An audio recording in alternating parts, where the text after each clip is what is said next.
أما بعد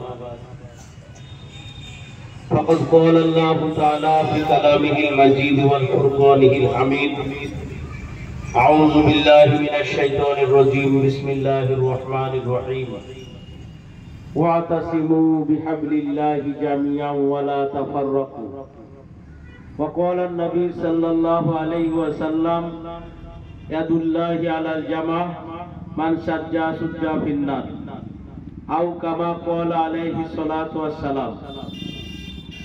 Hariharpara block Jamiat উলামা হিন্দের আহ্বানে Hariharpara block অফিসের উদ্বোধনী উপলক্ষে আজকের এই চলমান সভার যোগ্যতম সভাপতি সাহেব, এখানে উপস্থিত আছেন একদা বাংলা বিহার উড়িষ্যার রাজধানী মুর্শিদাবাদ, সেই মুর্শিদাবাদ জেলা জমিয়ত উলামা হিন্দের সভাপতি জনাব হযরত মাওলানা আবু বকর কাসিমি সাহেব।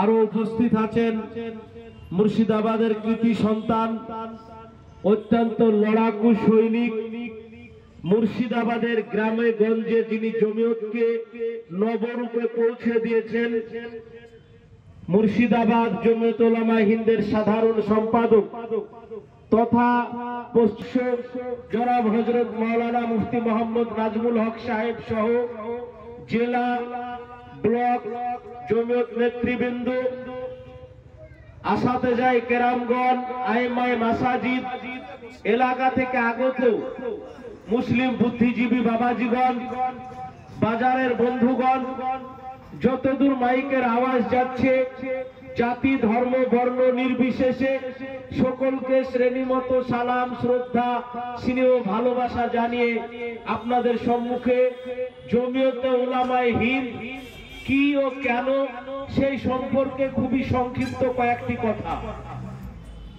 আপনারা সকলে জানেন প্রায় 1000 বছর এই ভারতবর্ষের মাটিতে রাজা বাদশারা রাজত্ব করেছিলেন। 1600 খ্রিস্টাব্দের প্রথম দিকে ইস্ট ইন্ডিয়া কোম্পানি ব্যবসা করার উদ্দেশ্যে ভারতের মাটিতে আসে। আসার পর আমরা কি দেখলাম, তারা আস্তে আস্তে ভারতবর্ষের মাটিকে গ্রাস করতে শুরু করে, দখল করতে শুরু করে। শুধু তাই নয়, আপনারা সকলে জানেন একদা বাংলা বিহার উড়িষ্যার রাজধানী মুর্শিদাবাদ, সেই মুর্শিদাবাদের নবাব সিরাজউদ্দৌলাকে 1757 খ্রিস্টাব্দে ওই পলাশী রামবাগানে 24 ঘন্টা লড়াই চলার পর মির্জাফর, রায়দুল্লভ, জগৎ শেখ, উমিচাঁদ, আমির চাঁদ তাদের গাদ্দারির কারণে সেদিন শহীদ হতে হয়েছিল। 1799 মহীশূরে একজন বাঘ ছিলেন যাকে আমরা সুলতান ফতেহ আলী টিপু রহমতুল্লাহ আলাইহি নামে জানি। ইংরেজদের সেদিন মীর খাদেক বা ওই ধরনের আরো কিছু মানুষের গাদ্দারির কারণে সেদিন সুলতান টিপু রহমতুল্লাহ আলাইহিকে শহীদ হতে হয়েছিল, যিনি ঐতিহাসিক কথা বলতে বলতে দুনিয়া থেকে গিয়েছিলেন। শ্রীগালের মতো 100 বছর বেঁচে থাকার চাইতে বাঘের মতো 100 বছর বেঁচে থাক, বাঘের মতো একদিন বেঁচে থাকাই উত্তম।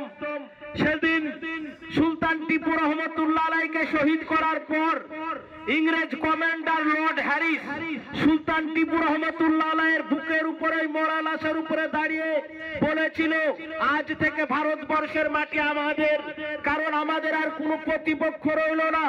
দিলশির বাদশাহ সাহাব আলম তখন টলমল অবস্থা, অপমানজনক চুক্তি করে তাকে লালকেল্লার মধ্যে আবদ্ধ রেখে কলকাতার ফোর্ট উইলিয়ামে দাঁড়িয়ে ইংরেজ বাহাদুর সেদিন ঘোষণা দিয়েছিল, people belong to God, country to the king and administration to the company Bahadur, অর্থাৎ দেশ বাদশার, বান্দা খুদার, আজ থেকে হুকুমত চলবে কোম্পানি বাহাদুরের। অর্থাৎ ভারতবর্ষের মাটিতে হিন্দু মুসলিম জাতি ধর্ম বর্ণ নির্বিশেষে আর কোনো কারো স্বাধীনতা রইল না। আজ থেকে ভারতবর্ষের মাটিতে হুকুম চলবে, হুকুমত চলবে, ক্ষমতা চলবে কোম্পানি বাহাদুরের। ইংরেজদের, ব্রিটিশদের সেদিন বিশাল ক্ষমতা, বিশাল শক্তি, ওই বিশাল শক্তির সম্মুখে দাঁড়ানোর মতো সেদিন কোন মায়ের লাল ছিল না। সেদিন কোন সংগঠন তৈরি হয়নি, কারণ জাতীয় কংগ্রেসের জন্ম 1885 খ্রিস্টাব্দে, মুসলিম লীগের জন্ম 1906 খ্রিস্টাব্দে, ভারত মহাসভার জন্ম 1907 খ্রিস্টাব্দে, কমিউনিস্টদের জন্ম 1921 খ্রিস্টাব্দে, ওই ইংরেজদের 5 হাজার দালাল আরএসএস তাদের জন্ম 1925 খ্রিস্টাব্দে। জন্ম হয়নি।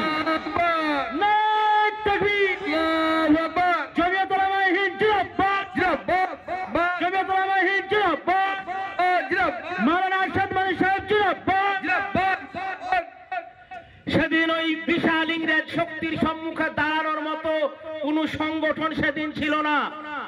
কলকাতা সিটি কলেজের অধ্যাপক শান্তিময় রায় তিনি বলছেন ইংরেজের এই চ্যালেঞ্জকে গ্রহণ করার মতো কোন সংগঠন সেদিন ছিল না। ইংরেজের এই চ্যালেঞ্জকে যারা গ্রহণ করেছিল, এই যে সাদা কালো পতাকা দেখছেন, এই সাদা কালো পতাকার পূর্বপুরুষ প্রাণপুরুষ শাহ আব্দুল আজিজ মুহাদ্দিস দেহলভী রহমাতুল্লাহ আলাইহি তিনি চ্যালেঞ্জ দিলেন, ফতোয়া দিয়ে দিলেন, ফতোয়া আকারে শ্বেতপত্র প্রকাশ করলেন, ও ভারতবর্ষের নাগরিক, ও ভারতবর্ষের মুসলমান, তোমাদের জন্য ইংরেজদের সঙ্গে জিহাদ করা ফরজ, তাদের সঙ্গে জিহাদ না করে দেশ থেকে না পালিয়ে বেঁচে থাকা তোমাদের জন্য হারাম। নামাজ পড়া যেরকম ফরজ, রোজা রাখা যেরকম ফরজ, হজ করা যেরকম ফরজ, এই বিশ্বাসঘাতক ইংরেজ থেকে দেশ থেকে তাড়ানো সেই রকম ফরজ।